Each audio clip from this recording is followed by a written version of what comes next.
Hello everyone, I hope you all are doing well. Today we are going to discuss about types of cell.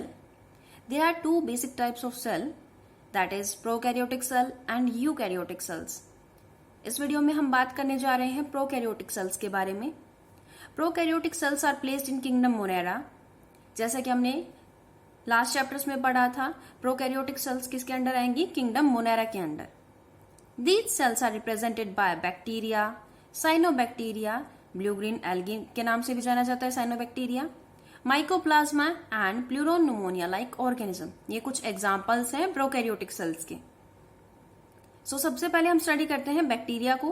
Bacteria are the simplest and most common type of organism amongst prokaryotes. Prokaryotes में सबसे simple कौन पाया जाता है? Bacteria. They multiply rapidly and very greatly in size. ये बहुत जल्दी अपना नंबर इंक्रीज करते हैं, मल्टीप्लाई करते हैं. They are single cell. ये सिर्फ कैसे होते हैं? सिंगल सेल के होते हैं. And range in size 0.2 to 10 microns in size, about 10 times smaller than. किससे 10 गुना छोटे होते हैं? प्लांट्स और एनिमल सेल से भी बहुत ज्यादा छोटे होते हैं. The 4 basic shapes of bacteria. जो बैक्टीरिया है वो मोस्ट कॉमन 4 शेप्स में मिलता है: bacillus, कोकस, vibrio and spirillum. In 4 shapes में ये मोस्ट कॉमन मिलता है. इनके मतलब आप लोगों को पता होंगे क्योंकि लास्ट वीडियोस में इन चीजों को डिस्कस कर चुके हैं. कोकस राउंड शेप में होते हैं, स्पाइरलम स्पाइरल लाइक होते हैं. उसके बाद यहाँ पर एक इंपॉर्टेंट पॉइंट है, प्रोकैरियोटिक सेल्स लैक मतलब कमी होना. किस चीज की कमी? ए वेल डिफाइंड न्यूक्लियस की and a membrane bound cell organelles. ये दोनों ही एब्सेंट होती हैं प्रोकैरियोटिक सेल्स में. All prokaryotic cells have cell wall surround this cell.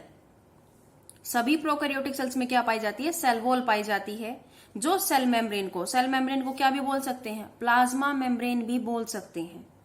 Accept in mycoplasma. ये एक्सेप्शन है कि सिर्फ माइकोप्लाज्मा में ऐसी नहीं पाई जाती. सिर्फ इसके अलावा बाकी सभी प्रोकैरियोटिक सेल्स में क्या पाई जाती है? सेल वॉल पाई जाती है. जेनेटिक मटेरियल इनका नेक्ड रहता है. नेक्ड का मतलब होता है विदाउट एनी मेम्ब्रेन. चारों तरफ कोई कवरिंग नहीं होती जेनेटिक मटेरियल की. जैसा इस डायग्राम में दिखाया गया है कि आउटर कवरिंग 3 चीजों से मिलकर बनी है. बाहर की तरफ एक कैप्सूल होती है, आउटर मोस्ट लेयर. उसके अंदर एक लेयर होती है सेल वॉल की. देन थर्ड होती है प्लाज्मा मेम्ब्रेन. ये तीनों क्या बना रही हैं? इसकी आउटर कवरिंग बना रही हैं. किसकी? बैक्टीरियल सेल की. उसके अंदर क्या पाया जाता है? न्यूक्लियोइड. न्यूक्लियोइड किसे बोला गया है? सर्कुलर डीएनए को, जो जीनोमिक डीएनए है, जेनेटिक मटेरियल है किसका? बैक्टीरियल सेल का. उसके अलावा मेन जेनेटिक डीएनए के अलावा एक्स्ट्रा क्रोमोसोमल डीएनए भी होता है सर्कुलर फॉर्म में. उसे क्या बोला जाता है? प्लाज्मिड. और मूवमेंट के लिए इसमें क्या प्रेजेंट होता है? Bacterial flagellum. Then components of prokaryotic cell, और we can say bacterial cell, क्योंकि अभी हम क्या कर रहे हैं? बैक्टीरिया के स्ट्रक्चर के बारे में ज्यादा पढ़ रहे हैं. It is compose of various component as genetic material, cell envelope, cytoplasm, nucleoid, ribosomes, flagella, pili and fimbriae etcetera. सबसे पहले हम बात करते हैं जेनेटिक मटेरियल के बारे में. न्यूक्लियोइड. अभी हमने देखा था स्ट्रक्चर में कि जेनेटिक मटेरियल को क्या बोला गया है? न्यूक्लियोइड, जो कि रिप्रेजेंट करता है जेनेटिक मटेरियल को in case of prokaryotes. That is naked. Naked क्यों बोला गया? क्योंकि जो जेनेटिक मटेरियल है उसके चारों तरफ कोई मेम्ब्रेन नहीं है. Many bacteria contain a small circular DNA known as plasmid. ये जो मेन जेनेटिक डीएनए है, इसके अलावा कुछ स्मॉल सर्कुलर डीएनए भी प्रेजेंट होते हैं जिन्हें प्लाज्मिड बोला जाता है. वो प्लाज्मिड क्या काम करते हैं? एक्स्ट्रा वाला जेनेटिक मटेरियल क्यों है साइड में? क्योंकि वो हेल्प करता है किसमें? एंटीबायोटिक रेजिस्टेंस में. उसको बचाता है बाकी बैक्टीरिया या वायरस के अटैक से. उसके बाद है cell envelope and its modifications. Modifications क्यों बोला गया? उसको मॉडिफाई किया गया है, मतलब बहुत अच्छा बनाया गया है और ज्यादा. सेल एनवलप मतलब आउटर मोस्ट कवरिंग होती है जो बैक्टीरिया की, बाहर की जो दीवारें होती हैं. जैसे हमने पढ़ा है एनिमल सेल के अंदर की, उसमें प्लाज्मा मेम्ब्रेन होती है, एक कवरिंग होती है. ऐसे ही इसमें क्या पाए जाते हैं? Cell envelope is the outer most covering of bacterial cell. वो किन से मिलकर बनी है? 3 लेयर से मिलकर बनी है. 3 लेयर कौन सी है? सबसे बाहर की तरफ होती है ग्लाइकोकैलिक्स. ये क्या है? आउटर मोस्ट लेयर है. May be loose sheet. अगर वो लूज शीट है बैक्टीरिया में तो उसे स्लाइम लेयर बोला जाएगा. अगर वो थोड़ी थिक है, टफ है, बहुत ही ज्यादा मोटी है तो उसे क्या बोला जाता है? कैप्सूल. उसके बाद है सेकेंड मेम्ब्रेन होती है उससे अंदर की तरफ. It is present just below the glycocalyx, मतलब ग्लाइकोकैलिक्स के जस्ट नीचे मिलती है अंदर की तरफ. तो उसे सेल वॉल बोला गया है, जो किस चीज की मिलकर बनी है? पेप्टिडोग्लाइकन की। It is rigid solid covering that give shape to this cell. इसकी वजह से क्या आती है? बैक्टीरियल सेल की शेप आती है कि वो राउंड होगी या स्पाइरल लाइक होगी। On the basis of difference in the cell wall, जो सेल वॉल है वो अलग अलग पाई जाती है अलग अलग बैक्टीरिया में, उसके बेस पे एक साइंटिस्ट थे क्रिश्चियन ग्राम, उन्होंने बैक्टीरिया को 2 में डिवाइड किया था। Classify bacteria into 2 types, gram positive और ग्राम नेगेटिव। ये क्वेश्चन बहुत बार एग्जाम्स में या वाइवा में पूछ लिया जाता है कि ग्राम पॉजिटिव बैक्टीरिया कौन से होते हैं, ग्राम नेगेटिव बैक्टीरिया कौन से होते हैं। जिनकी cell wall those take up the gram stain, अगर उनकी cell wall gram stain, stain का मतलब क्या होता है? एक डाई होती है। जब हम माइक्रोस्कोप के नीचे देखते हैं तो उससे पहले उस पर एक डाई को क्या करते हैं? डालते हैं। अगर वो स्टेन को, डाई को सोख लेती है और एक कलर देती है, जब हम उसे माइक्रोस्कोप के नीचे देखेंगे डाई डालने के बाद, अगर वो ब्लू कलर शो कर रही है तो वो ग्राम पॉजिटिव बैक्टीरिया है। अगर वो उस डाई को नहीं लेती, do not take up gram stain, lose the blue colour, वो छोड़ देती है, तो वो कौन से बैक्टीरिया हैं? Gram negative. इसका एग्जाम्पल है ई कोलाई, और ग्राम पॉजिटिव बैक्टीरिया का एग्जाम्पल है Bacillus subtilis. Then third membrane होती है, ये सभी में पाई जाती है, प्लाज्मा मेम्ब्रेन। सबसे इनर मोस्ट लेयर, सबसे अंदर की तरफ पाई जाएगी।